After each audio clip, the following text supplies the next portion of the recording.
Alright, so we are told a rock is dropped from a sea cliff, and the sound of it striking the ocean is heard 2.6 seconds later. If the speed of the sound is 340 meters per second, how high is the cliff? Alright, so first things first, what we do with every physics problem, write out our constants. So, first, actually, we can draw a picture. So let's draw a cliff. And let's say this is our delta y. And let's say that down is negative. And then up is positive. So this means that our V initial for when the rock is falling is going to be 0. Because when you drop something, its initial speed is 0. And yeah, what we can do is we can split it up into the fall of the rock and then the sound going back up. So let's say fall is for when it's going down, and then up is for when it's going, the sound is actually going back to your ears.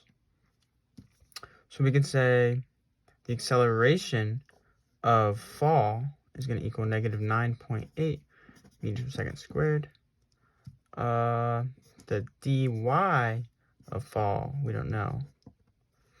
The dy of up, we don't know. But we do know the velocity for going up.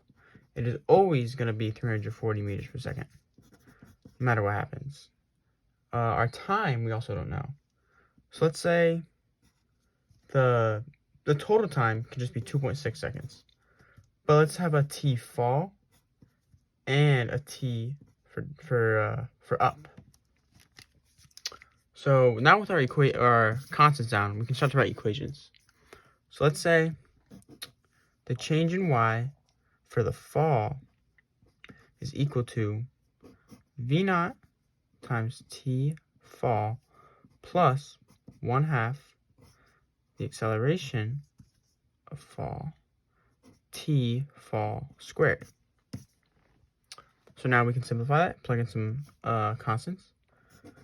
Delta y fall equals, now since the v naught is 0, this just cancels out. So we could do 1/2 negative 9.8 times t fall squared. Now let's do the same thing for when it's going up. So the change in y for the up equals v naught t plus 1/2 a for the up t up squared. Now, since it's a constant velocity, that means there's no acceleration. So we can just cancel out this term, because it's always going to be 0. So that means the change in y for up equals v naught t up. Alright, now something that I was not able to sort of figure out when I was doing this problem for the first time is that the change in y for the up is equal to the negative change in y for the fall. Because we said that down is negative and up is positive. So that means the change in y for going up is this much. Whatever that value is, it's just a positive value up. But for the change in y for falling, it's this much. And because it's going the opposite way that is up, then it's just going to be this y up, but negative. So that's where we're getting the change in y up equals a negative change in y fall. So now that we have a relationship between these two, we can actually set them equal. So we can go here, v naught, and also we know v naught actually is 340 meters per second. So let's plug that in now. So 340 t up equals, now let's plug this in, go here, equals, and actually we can simplify this to negative 4.9. Negative 4.9 t fall squared. Now remember, we got to multiply this by negative 1. So let's go do that now. So negative. And these are going to cancel out. So that just leaves us with 340 t up equals 4.9 t fall squared. Now, so we have two variables here. We have t up and we have t fall. So how can we relate those two so we can have one variable? Well, we have this. The total time is equal to 2.6 seconds. But also the total time is equal to t fall plus t up. So this means that the t up equals 2.6 minus t fall. Now let's plug that into here. 340 times 2.6 minus t fall equals 4.9 t final, or t fall squared. Alright, so now let's multiply this out. Let's distribute it. 340 times 2.6. That equals 884 minus 340 t fall. And that equals 4.9 t fall squared. So now we only have one variable here, which means we can solve for it. So let's do that. Let's put it into the quadratic form. That would be 4.9 t fall squared plus 340 t fall minus 884 equals 0.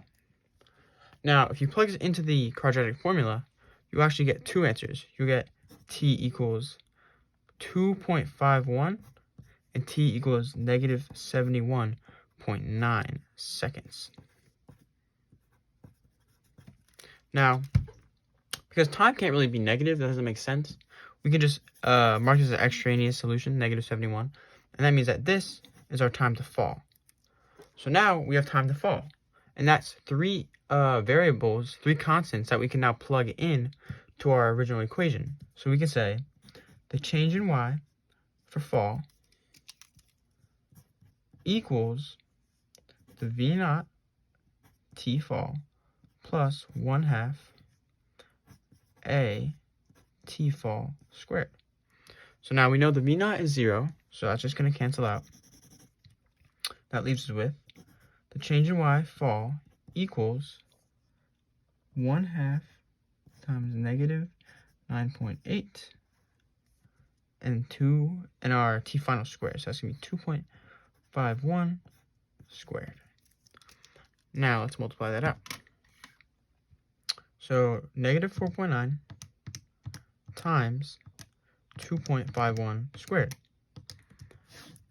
And this leaves us with the change in y for falling equals negative 30.87 meters. Now you might be asking, well, why, if it's a height, why is it negative? Well, this is because we're saying that the change in y for falling is going to be negative. And that makes sense, because if we're going from here, we go all the way down to the bottom of the cliff, it's going to be a negative. So if you actually solve for the other t, the t up, then you would get a positive distance. That's because the sound, it goes up, and we described up as positive. So the change in y is 30.87 meters.